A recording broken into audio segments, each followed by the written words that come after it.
I'll be home for Christmas. You can count on me.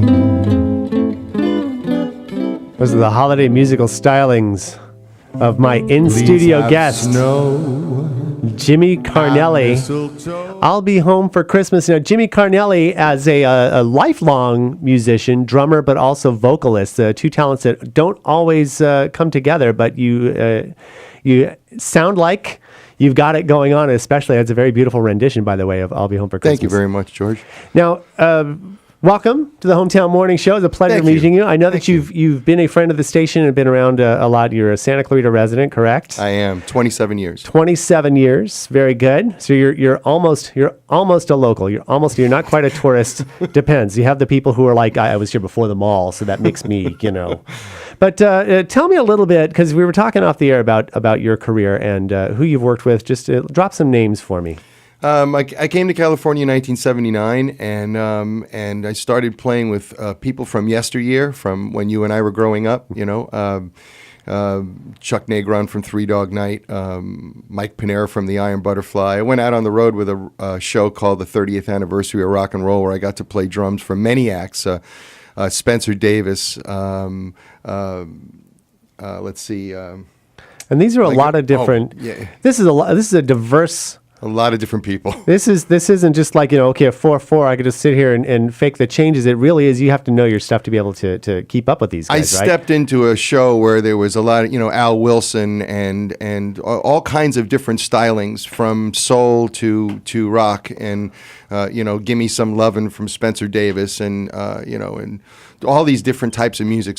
But I come from an educated drumming background, so I was able to jump right on it. But I also grew up with the music, so.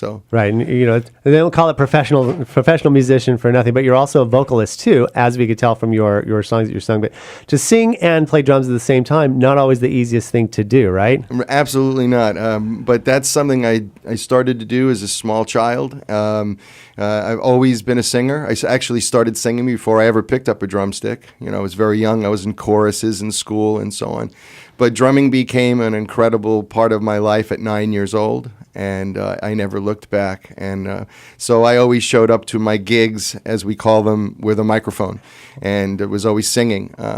But as of late, I've been playing and singing, and now I've stepped out in front over the last few years and started singing and hiring another drummer to play behind me, which has been an absolute joy. So tell me a little bit about the performances you've done lately on that, where now you're out front, not behind the drum set, but actually out there doing it. How long have you been doing that? Several years now. I've been really fortunate. I've affiliated with several of the nonprofits, and especially, most notably, the Circle of Hope.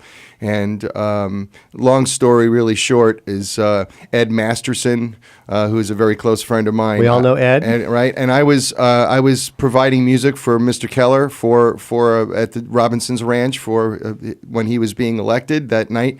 And that earlier that evening, I was setting up, and I put on a track of The Way You Look Tonight. And I started to test my equipment, because Bob always asked me, provide recorded music, but listen, I'd like to have you sing a couple songs sometime during the evening. So I was just setting that up. And as I was doing it, Ed was busy setting up video equipment. And he looked up and realized that it was me singing to the track. And he said, "Man, is that you?" And I went, "Yeah, it's me." And he said, "Wow, you're the real thing," and which was quite a compliment. He told Ray about me, and Ray came to hear me sing. I was singing at Saki Restaurant for quite a while down off of McBean, and Ray hired me to do the first Circle of Hope, Vine to Wine, and I've been doing nonprofits around town ever since.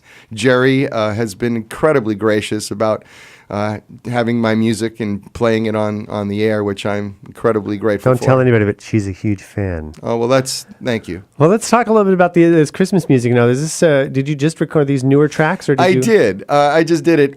Jerry asked me to do it, and I did some for her last year, but this year I decided to sing them all over again and add some new favorites. And I have a studio, and I just do it at home. This is all recorded in my home. Well, and it sounds terrific. We'll be playing another track shortly. Now, let's talk a little bit about how people, what's coming up for you next? You got 2014 planned out yet? I'm starting to do some stuff. I'm starting to book some work. I'm going to book some work doing some shows in Florida, actually. I'm doing more stuff around town. I'm playing for Circle of Hope's Christmas party. I'm singing for that. I sing every first Thursday of the month at Casa de Pizza down on Mission in San Fernando, which is an incredible Italian restaurant where I became the new Sinatra guy. And I do that once a month. And around town, I've been singing at the mall. I've sang at the mall a few times. So there's things that come up around town. I'm singing for Judy Penman's birthday party, who's a very close friend of mine. So a lot of cool stuff.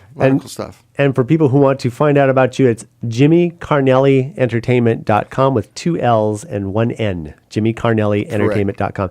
Pleasure meeting you. Pleasure talking to you. Come back anytime you want, Jimmy. We're gonna send this off with Jimmy Carnelli's version of Frosty the Snowman. Thanks so much for stopping by, Thanks, Jimmy. George.